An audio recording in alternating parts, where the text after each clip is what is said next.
Bonjour à tous et bienvenue dans cette nouvelle vidéo de Strike Team, à ce point hebdo du portefeuille à 10 000 euros sur option, exclusivement en vente de put.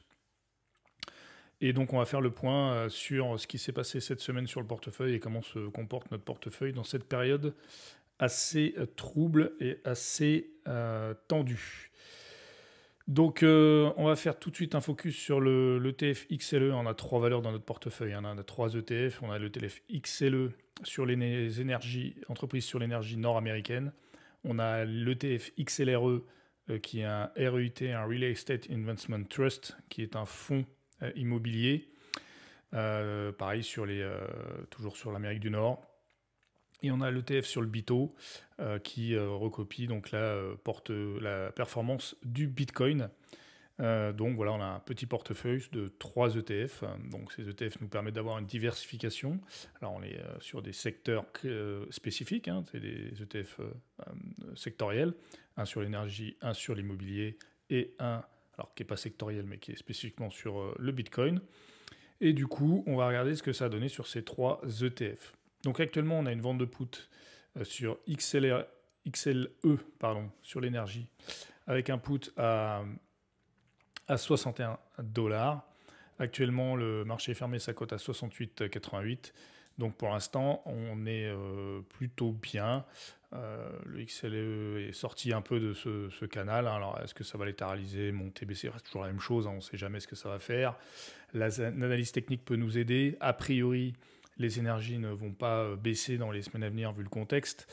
Néanmoins, voilà, nous, pour nous faire exercer, il faudrait que l'ETF fasse moins quasiment 12%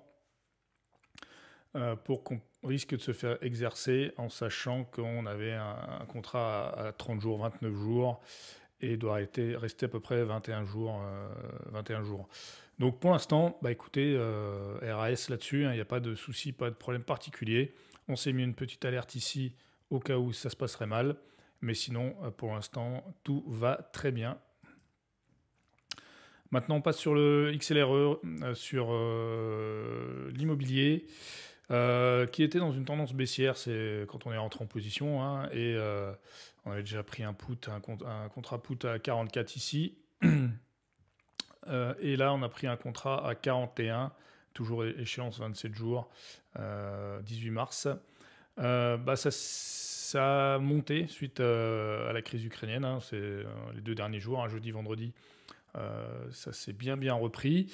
Maintenant, ça ne veut pas dire que ça va remonter, etc. Bon, bref, on s'en fout en fait.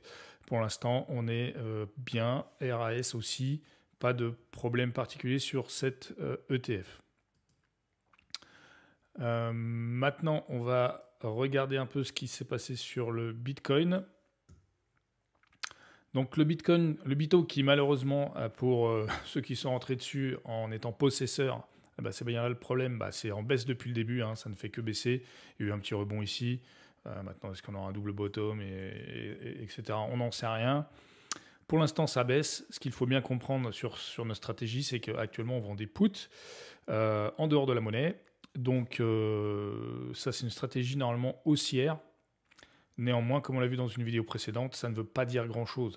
Stratégie haussière, c'est voilà, si ça monte, c'est sûr qu'on n'a pas de chance de se faire exercer. Maintenant, si on utilise la stratégie de put comme un ordre buy limit, ça ne pose pas de problème non plus, en fait, étant donné qu'on est en cash secure put sur toutes ces stratégies.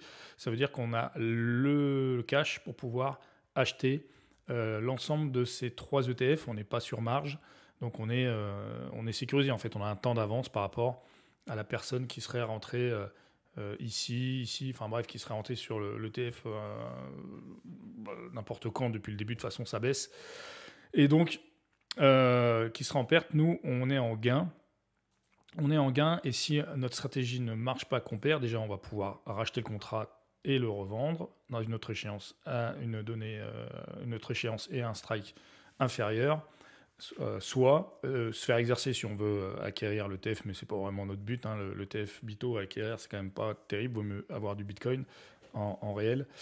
Nous, ce qu'on fait ici, c'est qu'on capitalise sur la volatilité du Bitcoin, car l'ETF est assez liquide. Il est assez volatile, donc il rapporte des primes assez conséquentes. Donc il est super intéressant à optionner pour nous. Voilà, donc ça baisse et on gagne avec une stratégie soi-disant haussière. Donc c'est toujours la même chose, les options c'est pas binaire, c'est pas cette stratégie-là haussière, cette stratégie-là baissière, ça dépend de plusieurs paramètres. Où est-ce que vous avez mis votre prix d'exercice, où est-ce que vous avez placé donc votre strike, est-ce qu'il est dans la monnaie, hors de la monnaie, est-ce que vous vendez, est-ce que vous achetez, à quelle échéance et donc à quelle échéance. Donc il y a plusieurs petits paramètres à bouger et une fois que vous avez installé vos paramètres perso, ça peut être pour capitaliser si ça monte, capitaliser si ça baisse, si ça latéralise. Voilà, donc ça nous donne un panel et une boîte à outils ultra complète pour affronter le marché, quel que soit le sous-jacent.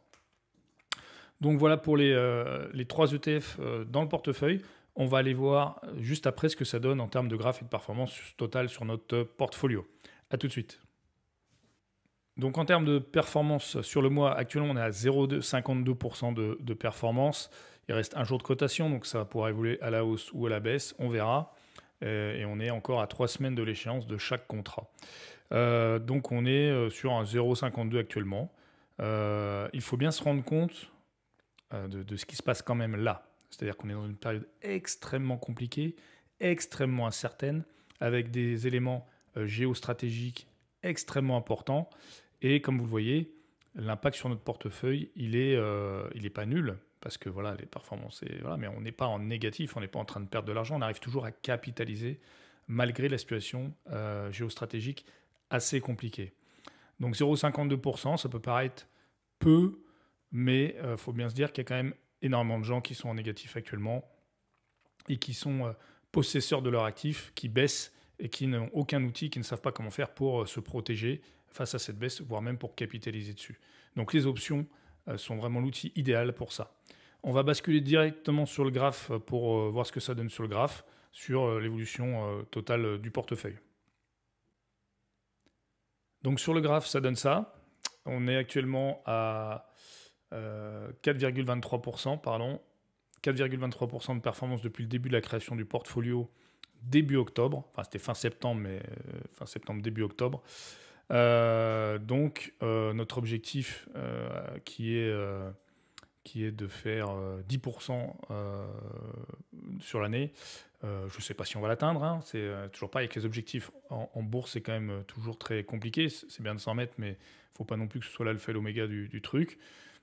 Toujours dit que pour nous, ce qui est important, c'est d'être en gain, de performer, de faire de la performance et du bénéfice, quoi que fasse le marché. Et quelle que soit la situation géopolitique, quelle que soit la situation sanitaire, quoi qu'il puisse se passer au niveau mondial et sur les marchés, on puisse dégager quand même de la performance. Donc là, performance depuis le début, plus de 4%. Donc on est déjà à 4 fois le livret A, même si le livret A, ce n'est pas vraiment une référence. Et donc, voilà, on est quand même sur le bon chemin pour essayer de sortir quelque chose aux alentours de 10% à la fin de l'année, enfin à la fin de l'année, entre maintenant et octobre prochain. Voilà. Écoutez, je vous souhaite un excellent week-end. Gardez la pêche. Faites attention à vous. Et on se dit à très bientôt. Ciao. What the hell's wrong with me? I don't get along with anybody, honestly. I've been living in my own head, constantly thoughts jumbled around, think I need a new lobotomy. Wait, all these thoughts are too negative. I don't wanna get lost in the sedative.